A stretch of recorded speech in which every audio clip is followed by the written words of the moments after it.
Baik, selanjutnya Bismillahirrahmanirrahim. Assalamualaikum warahmatullahi wabarakatuh. Waalaikumsalam warahmatullahi wabarakatuh. Warahmatullahi wabarakatuh. Kesempatan kali ini kita bertemu untuk materi yang kedua, yaitu materinya apa, teman-teman? Perawatan Lansia menjelang ajal, Ibu. ya, menjelang ajal, terus berduka dan perawatan jenazah, ya. Baik, Bu Santi, izin saya share screen untuk materinya.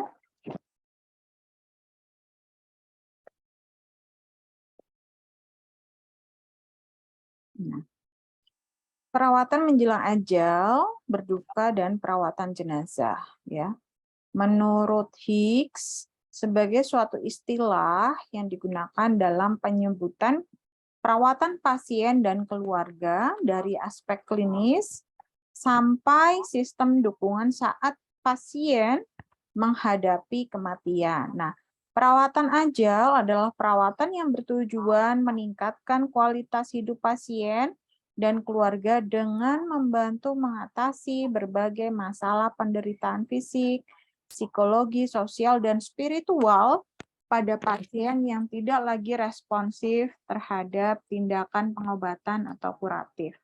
Ini menurut WHO tahun 2010. Tujuannya adalah di akhir kehidupan pasien, khususnya pasien terminal, memberikan perawatan yang memfasilitasi pasien agar dapat meninggal dengan damai dan bermanfaat. Nah, prinsip peaceful end and life teori meningkatkan kualitas hidup klien sebelum akhirnya meninggal dengan kualitas iman yang baik. Konsep utama dari teori peaceful end of life teori ini adalah pasien merasakan kenyamanan, ya. Peran perawat dalam memberikan dukungan psikologi seperti membantu pasien dalam mengendalikan perasaan negatif dan meningkatkan perasaan positif selama proses menuju kematian. Pasien dibantu untuk mempertahankan kepuasan terhadap kemampuan dan mempersiapkan diri menuju kematian. SOP-nya yang pertama, tadi pengertiannya dan tujuannya, kebijakannya mendukung hak pasien untuk mendapatkan pelayanan yang penuh hormat dan kasih sayang di akhir kehidupannya. Perhatian terhadap kenyamanan dan martabat pasien mengarah pada semua aspek pelayanan di akhir kehidupannya. Prosedur yang pertama, melakukan asesmen tanda klinis menjelang kematian.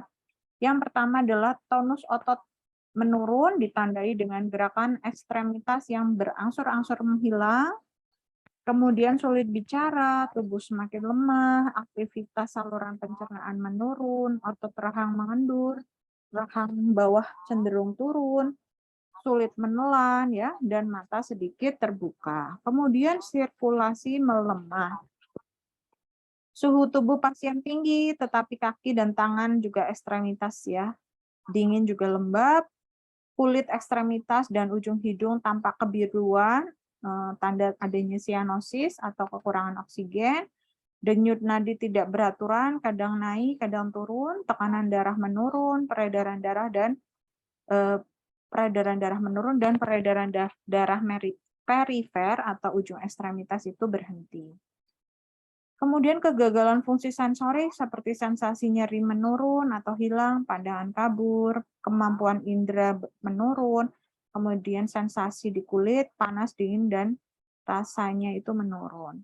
Penurunan atau kegagalan fungsi pernafasan, ya, kemudian memenuhi kebutuhan spiritual. Jadi kalau misalnya kalian berada di ruang ICU, ya, kita tahu ada tanda menjelang ajal pada pasien, maka kita segera menginformasikan ke keluarga terkait kondisi pasien. Minta keluarga untuk pendampingan dalam keagamaan. Jadi menuntun pasien yang dalam keadaan menjelang ajal itu untuk mendapatkan kenyamanan dan dipimpin berdoa. Kemudian memenuhi kebutuhan jasmani, perawat melakukan vital sign, membantu posisi nyaman, memberikan obat anti nyeri bila dibutuhkan, perawatan personal higien dan nutrisi. Nah, unit terkait, dokter penanggung jawab atau dokter jaga, petugas bina rohani, dan perawat. Selanjutnya proses berduka. Pengertiannya adalah respon emosi yang diekspresikan terhadap kehilangan, yang dimanifestasikan adanya perasaan sedih, cemas, sesak nafas, susah tidur, dan lain-lain. Berduka merupakan respon normal pada semua kejadian kehilangan, di mana Nanda merumuskan ada 2 jenis tipe berduka, yaitu berduka diantisipasi dan berduka disfungsional. Tahap proses berduka menurut Kubler-Ross dalam Douglas ada 5. Yang pertama yaitu denial atau penolakan, anger atau marah, bargaining, proses tawar-menawar, depression, kondisi depresi, dan acceptance atau proses menerima. SOP-nya yang pertama tadi pengertian, tujuan, untuk memahami kehilangan dan berduka yang dialami oleh klien, membantu klien menyebutkan cara mengatasi, dan membantu klien dalam membatasi faktor pendukung. Prosedur tindakan yang pertama adalah persiapan alat dan bahan, persiapan tempat yang aman dan tenang, meja kursi, kemudian catatan untuk dokumentasi, klien membuat kontak pertemuan dengan klien, menjamin pemenuhan privasi. Pada fase orientasi, memberi salam, memperkenalkan nama, ya, menanyakan nama klien dan umur, menjelaskan pertemuan, mengevaluasi tanda dan gejala kehilangan dan berduka yang dialami. Identifikasinya yang pertama ada perasaan tentang kehilangan dan berduka, kecemasan atau ansietas bertambah, tentang perhatian terbatas, hipersensitivitas terhadap stimulus normal, tidak mampu menyelesaikan masalah, disorientasi, bisa waktu dan tempat, kacauan alur berpikir, pikiran cepat berubah, berusaha melukai diri sendiri dan orang lain, kemudian melakukan kontrak ulang tentang topik latihan dan memberikan kesempatan untuk buang air kecil atau minum sebelum latihan. Fase kerja menjelaskan selama latihan, klien mendengarkan perawat dan ada kesempatan tersendiri di akhir jika ada yang ditanyakan. Menjelaskan pada klien pengertian mengenai berduka dan kehilangan, tujuan mengenal berduka dan kehilangan, alat dan bahan yang diperlukan dalam mengontrol halusinasi. Yang keempat, jelaskan langkah-langkah latihan memahami kehilangan berduka, identifikasi bersama dan klien, berdiskusi mengenai kondisi pasien pada saat ini, berdiskusi cara mengatasi berduka yang dialami, memberi informasi tentang sumber komunitas, membantu klien memilih cara yang telah dianjurkan dan pantau pelaksanaan cara yang telah dipilih, juga menganjurkan klien mengikuti TAK. Selanjutnya, mendemonstrasikan cara mengatasi berduka dan kehilangan, memberikan reinforcement positif atas kemampuan pasien dalam menyebutkan cara untuk mengatasi kehilangan. Terminasi, menanyakan kepada klien perasaannya, klien mencoba kembali cara mengatasi berduka, mengobservasi perilaku baik verbal maupun non-verbal, membuat kontrak untuk pertemuan selanjutnya, dan mempersilakan klien untuk beristirahat. Pendokumentasian, mencatat tindakan keperawatan, mencatat latihan mengenal berduka, mencatat pada logbook, dan membereskan catatan perkembangan. Hal yang perlu diperhatikan, mengevaluasi respon serta toleransi klien, mengevaluasi kebutuhan dan kenyamanan pasien. Yang terakhir, tentang perawatan jenazah, yaitu perawat harus melakukan dengan hormat dan sebaik-baiknya. Rasa hormat ini dapat dijadikan prinsip, dengan kata lain, seorang telah diperlakukan secara manusiawi dan sama seperti orang lain, seorang perawat harus memperlakukan tubuh jenazah dengan hormat. Tujuannya untuk membersihkan pasien yang baru meninggal serta memberikan penghormatan terakhir kepada pasien selama dirawat di rumah sakit. Dalam perawatan jenazah tidak boleh diotopsi. Dalam hal tertentu, otopsi dapat dilakukan setelah mendapat persetujuan dari pimpinan rumah sakit serta keluarga dan dilaksanakan oleh petugas otopsi. Standar operasionalnya, tujuannya tadi ya, membersihkan dan merapikan jenazah, memberikan penghormatan terakhir, memberi rasa puas terhadap keluarga pasien. Jika pasien meninggal karena kekerasan dan atau dicurigai akibat kriminalitas, rawat jenazah dilakukan setelah pemeriksaan medis melalui otopsi. Persiapan alat dan bahan ada skort, handscoon dan masker, kasa, kapas, plastik, jenazah, hipafik, bengkok, gunting, troli, waslap, dan baskom. Prosedur prainteraksi, melakukan pemeriksaan kondisi pasien, menyiapkan alat, mencuci tangan, dan rawat memakai APD. Tahap orientasi, benar pasien, menjelaskan tujuan dan prosedur pada keluarga, menanyakan persetujuan kepada keluarga pasien. Tahap kerja, menjaga privasi pasien, memposisikan pasien supinasi atau anatomi, ya, melepaskan pakaian pasien dan lepas semua alat yang melekat di tubuh pasien, tutup mata menggunakan kapas, ya. Kemudian bila perlu dengan plester, tutup mulut menggunakan kasa dan mengikat dari bawah rahang ke atas kepala. Bersihkan seluruh tubuh dengan air bersih dan waslap, tutup telinga dan hidung dengan kapas, luruskan badan, letakkan tangan di atas pusat dan ikat pergelangan tangan dengan kasa.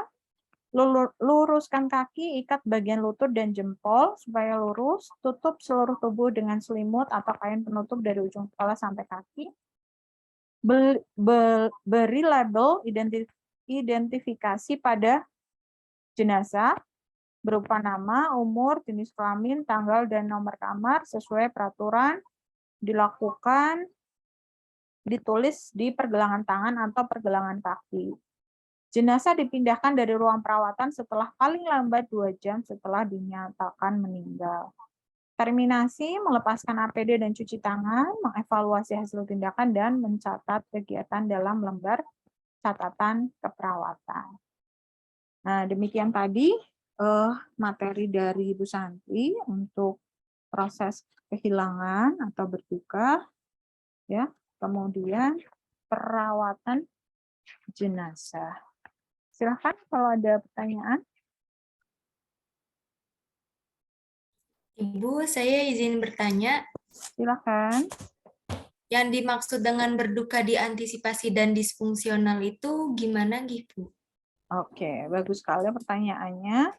Ada yang mau menjawab terlebih dahulu? Sebelum Bu Santi jawab.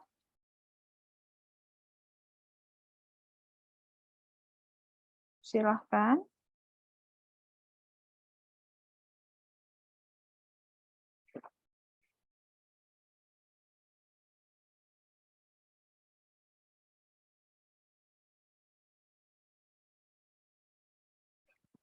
Silakan kalau mau ada yang menjawab sebelum dijawab oleh Bu Santi.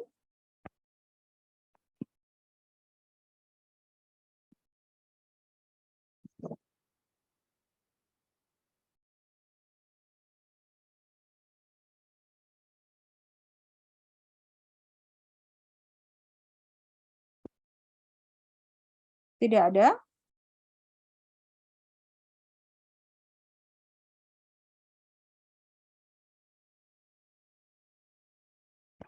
Tidak ada yang mau menjawab?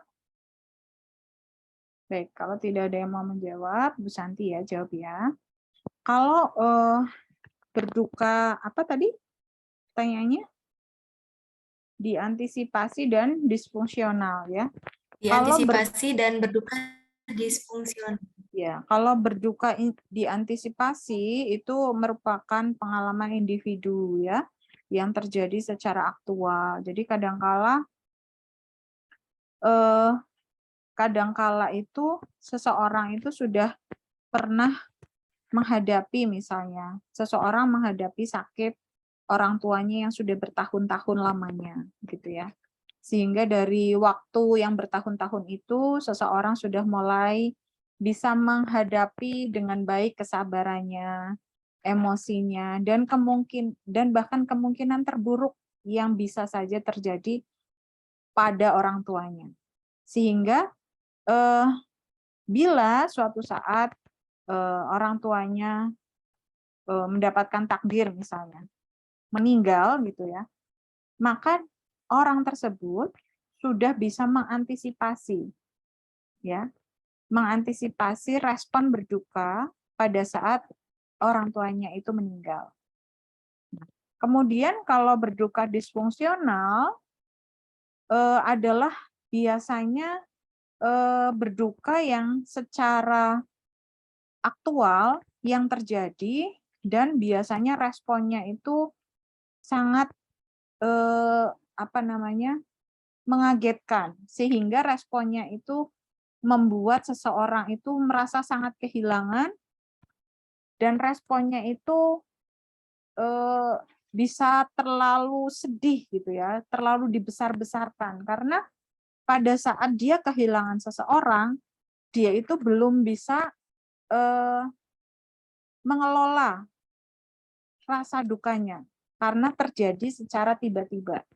Jadi belum siap kehilangan seseorang, sehingga pada saat seseorang itu meninggal, keluarga itu merasa sangat shock, sehingga berdukanya itu di luar kendali dan tidak bisa mengendalikan dengan baik.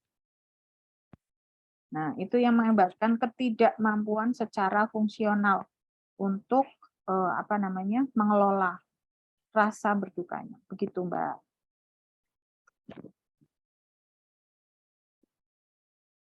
Silahkan. Bagaimana Mbak Salma? Baik, Ibu. Terima kasih atas penjelasannya. Sama-sama. Silahkan kalau ada pertanyaan lagi. Masih ada waktu.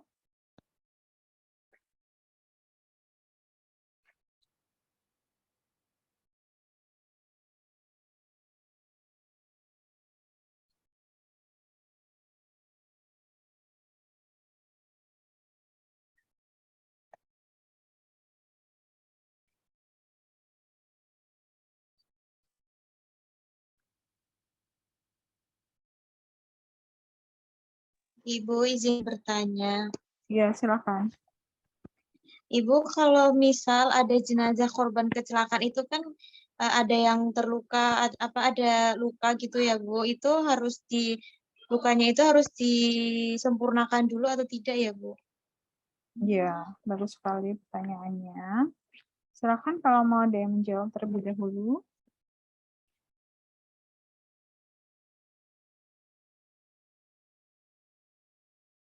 Baik, kalau tidak ada yang menjawab, bisa nanti jawab saja ya. Pada prinsipnya, untuk perawatan jenazah, ya tujuannya itu kan membersihkan dan merapikan jenazah sebagai penghormatan terakhir sesama insan dan memberi rasa puas kepada keluarga. Artinya, kalau memang memungkinkan jenazah itu dibersihkan dengan baik ya, sampai dengan benar-benar bersih tanpa keluar darah gitu ya, atau sampai dengan rapi luka-lukanya, kita bersihkan dengan baik. Tetapi kalau misalnya mohon maaf jenazah datang dalam keadaan yang kurang baik, kemudian mungkin korban kecelakaan yang beberapa bagiannya hancur, maka kita tadi seperti pada tahap perawatan jenazah, kita tetap membersihkan semua yang menempel pada jenazah untuk dibersihkan, ya, pakaian dan benda lain dibersihkan, kemudian setelah dibersihkan menggunakan air bersih dan waslam, maka kita bungkus dengan plastik jenazah, karena tidak mungkin kita bisa menghentikan darah dengan banyak luka, ya, dengan keadaan jenazah yang, mohon maaf, kurang baik. Maka kita membungkus dengan plastik jenazah tujuannya supaya darahnya itu tidak tercecer dan kemudian biasanya akan disiapkan peti jenazah untuk membawa jenazah tersebut ke tempat pemakaman atau persemaian. Begitu, Mbak. Terima kasih, Bu. Iya, sama-sama. Silakan kalau ada pertanyaan lain. Ibu izin bertanya, Bu. Iya, silakan. Kan segala tindakan harus ada persetujuan ya, Bu. Nah, apabila ada jenazah yang belum diketahui keluarganya, itu kita tetap melakukan perawatan jenazah atau tidak ya, Bu? Iya, bagus sekali pertanyaannya ini. Apakah nanti mayatnya dibiarkan saja gitu ya, udah datang ke rumah sakit, nggak tahu ini punya siapa, keluarga juga tidak ada yang mengakui ya, tidak ada yang mengakui ini jenazahnya siapa, dari mana, namanya siapa, apa terus kita biarkan saja gitu ya. Ada yang bisa jawab tidak?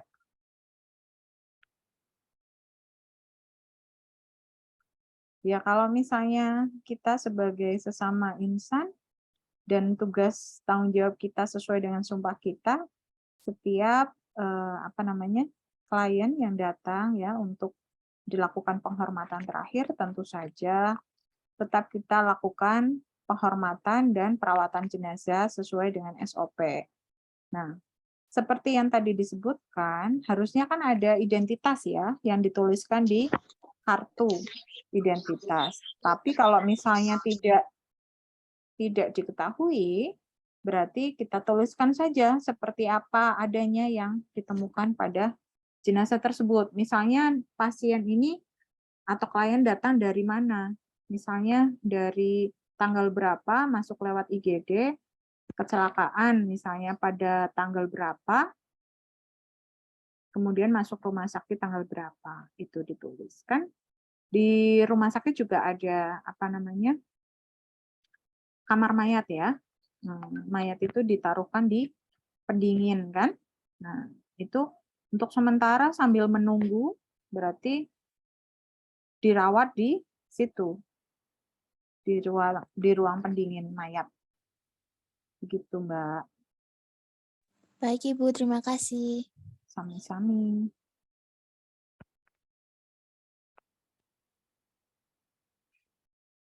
Apa masih ada pertanyaan?